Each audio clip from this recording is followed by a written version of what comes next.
Cyber ವಂಚಕರ ಕಥೆಯನ್ನು ನಿಮಗೆ ಹೊಸದಲ್ಲ. ಅವರಲ್ಲಿ ಕೆಲವರನ್ನ ನಮ್ಮ ಪೊಲೀಸರು ಹಿಡಿಯೋದು ಹೊಸದಲ್ಲ.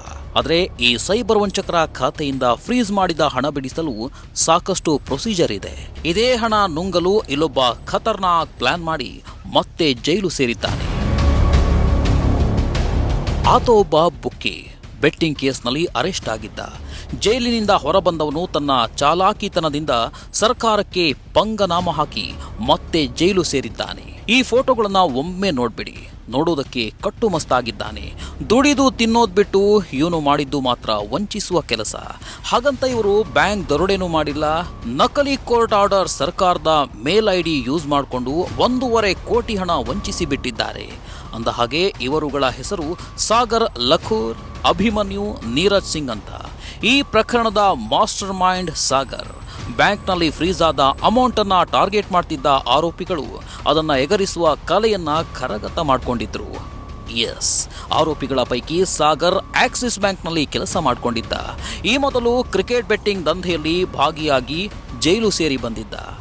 ಯಾವ ರೀತಿ ಬ್ಯಾಂಕ್ನಲ್ಲಿ ಹಣ ಫ್ರೀಸ್ ಮಾಡ್ತಾರೆ, ಅದನ್ನ ಯಾವ ರೀತಿ ರಿಲೀಸ್ ಮಾಡ್ತಾರೆ ಅಂತಾನೂ ತಿಳಿದುಕೊಂಡಿದ್ದ. ಹೀಗಾಗಿ ತಾನೊಬ್ಬ ಸರ್ಕಾರಿ ಅಧಿಕಾರಿ, ತನಗೆ ಸರ್ಕಾರದ ಮೇಲ್ ಐಡಿ ಬೇಕು ಅಂತ ಮನವಿ ಸಲ್ಲಿಸಿ ಅಧಿಕೃತವಾಗಿ ಸರ್ಕಾರದಿಂದಲೇ ಮೇಲ್ ಐಡಿ ಪಡೆದುಕೊಂಡಿದ್ರು. ರಾಜ್ಯ ಸರ್ಕಾರದ ಸೀಲ್ ಎಲ್ಲವನ್ನ ಸಹ ಫೋಟೋಶಾಪ್ನಲ್ಲಿ ಎಡಿಟ್ ಮಾಡಿ ಇಮೇಲ್ ಮೂಲಕ ಬೆಂಗಳೂರಿನ ICICI ಬ್ಯಾಂಕ್ಗೆ ಕೋರ್ಟ್ ಆರ್ಡರ್ ಇದೆ ಎಂಬಂತೆ 18 ಮೇಲ್ ಮಾಡಿದ್ರು. ಖಾತೆಯೊಂದರಲ್ಲಿ ಫ್ರೀಸ್ ಆಗಿದ್ದ ಹಣವನ್ನು ರಿಲೀಸ್ ಮಾಡಿ ಮತ್ತೊಂದು ಖಾತೆಗೆ ವರ್ಗಾವಣೆ ಮಾಡುವಂತೆ ಸೂಚಿಸಿದ್ರು. ಇದನ್ನು ನಂಬಿದ ಬ್ಯಾಂಕ್ ಮ್ಯಾನೇಜರ್ ಹಣ ರಿಲೀಸ್ ಮಾಡಿದ್ರು. ಆದರೆ ಕೆಲ ದಿನಗಳಲ್ಲೇ ವಂಚಕರ ಅಸಲಿಯತ್ತು ಬಯಲಾಗಿದೆ. ಬೆಂಗಳೂರು ಸೈಬರ್ ಕ್ರೈಮ್ ಪೊಲೀಸರ ಕೈಗೆ ಇದೇ ರೀತಿ ಕೋರ್ಟ್ ಆರ್ಡರ್ ಬಂದಿದೆ. ಆದರೆ ಒಂದು ಮೈಸೂರು ಕೋರ್ಟ್ ಆರ್ಡರ್ ಆಗಿದೆ. ಎಕನಾಮಿಕ್ಸ್ ಆಫೀಸ್ಗೆ ಮೈಸೂರು ಕೋರ್ಟ್ ಬರಲ್ಲ ಅಂತ ತನಿಖೆಗಿಳಿದಾಗ ಆರೋಪಿಗಳ ಅಸಲಿಯತ್ತು ಬಯಲಾಗಿದೆ. ಬ್ಯಾಂಕಿಗೆ ನ್ಯಾಯಾಲಯದ ನಕಲಿ ಆದೇಶಗಳನ್ನು ಇಮೇಲ್ ಮುಖಾಂತರ ಕಳಿಸಿ ಅಲ್ಲಿ ಫ್ರೀಸ್ ಆಗಿರ್ತಕ್ಕಂಥ ಅಕೌಂಟ್ನಿಂದ ಹಣವನ್ನು ರಿಲೀಸ್ ಮಾಡಿಸ್ಕೊಂಡಿರ್ತಕ್ಕಂಥ ಒಂದು ಪ್ರಕರಣ ಇದಾಗಿರುತ್ತೆ. ಬ್ಯಾಂಕ್ನವ್ರಿಗೆ ಸಂಶಯ ಬಂದು ಅದನ್ನು ನಮ್ಮ ಬಳಿ ಬಂದು ಕಂಪ್ಲೇಂಟ್ ಕೊಡ್ತಾರೆ. ಕಂಪ್ಲೇಂಟಲ್ಲಿ ನಾವು ವೆರಿಫೈ ಮಾಡಿ ತನಿಖೆ ಮಾಡಿದಾಗ ಇದು ಒಂದು 3 ಜನ ವ್ಯಕ್ತಿಗಳು ಸೇರಿಕೊಂಡು ಸಾಕಷ್ಟು ಪ್ಲ್ಯಾನ್ ಮಾಡಿ ನಕಲಿ ದಾಖಲಾತಿಗಳನ್ನು ಸೃಷ್ಟಿಸಿ, ಮೊದಲನೇದಾಗಿ ಒಂದು ಸರ್ಕಾರಿ ಅಧಿಕಾರಿಯ ಒಂದು ಹೆಸರಿನಲ್ಲಿ ನಕಲಿ ದಾಖಲಾತಿ ಸೃಷ್ಟಿ ಮಾಡಿಕೊಂಡು ಆ ಒಂದು ದಾಖಲಾತಿಗಳ ಆಧಾರದ ಮೇಲೆ ನಮ್ಮ ಸರ್ಕಾರದ ಇಮೇಲ್ ಐಡಿಯನ್ನು ಬಿಂಬಿಸ್ತಕ್ಕಂಥ ಇಮೇಲ್ ಐಡಿಯನ್ನು ಸೃಷ್ಟಿ ಮಾಡಿಸ್ಕೊಂಡು ಆ ಒಂದು ಇಮೇಲ್ ಐಡಿಯಲ್ಲಿ ಮತ್ತೆ ನಕಲಿ ಬ್ಯಾಂಕ್ನ ಆದೇಶಗಳನ್ನು ಸೃಷ್ಟಿ ಮಾಡಿ ಅವುಗಳನ್ನು ಕಳಿಸಿ ಬ್ಯಾಂಕ್ಗೆ ಸುಮಾರು 1.5 ಕೋಟಿಯಷ್ಟು ಹಣವನ್ನು ಅವರು ರಿಲೀಸ್ ಮಾಡಿಸ್ಕೊಂಡಿರ್ತಾರೆ.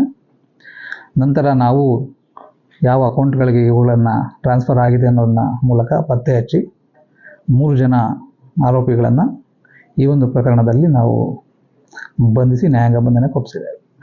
ಇಮೇಲ್ ಐಡಿನ ಸರ್ಕಾರಿ ಅಧಿಕಾರಿ ಇಮೇಲ್ ಐಡಿ ಹೆಂಗೆ ಅವರು ಪಡ್ಕೊಂಡ್ರು? ತಾವು ಸರ್ಕಾರಿ ಅಧಿಕಾರಿ ಅಂತ ಹೇಳಿ ಅವರು ನಕಲಿ ದಾಖಲಾತಿ ಸೃಷ್ಟಿ ಮಾಡಿಕೊಂಡು ಅವುಗಳನ್ನು ಮೂಲಕ ತಮ್ಮ ಇಮೇಲ್ ಐಡಿಯಲ್ಲಿ ಕಳಿಸ್ತಾರೆ.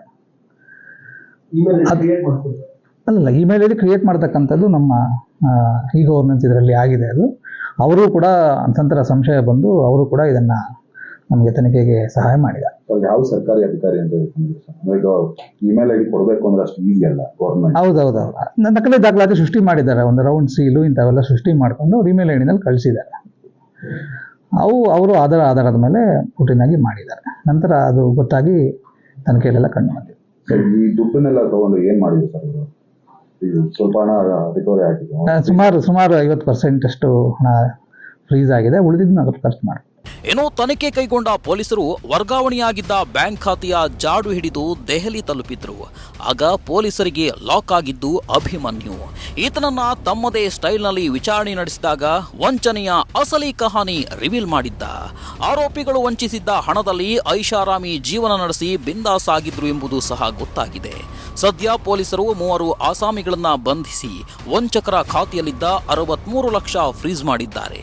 ಇನ್ನು ಈ ಜಾಲದ ಹಿಂದೆ ಬೇರೆ ಯಾರೆಲ್ಲ ಇದ್ದಾರೆ ಎಂಬುದರ ಬಗ್ಗೆಯೂ ತನಿಖೆ ಮುಂದುವರಿಸಿದ್ದಾರೆ.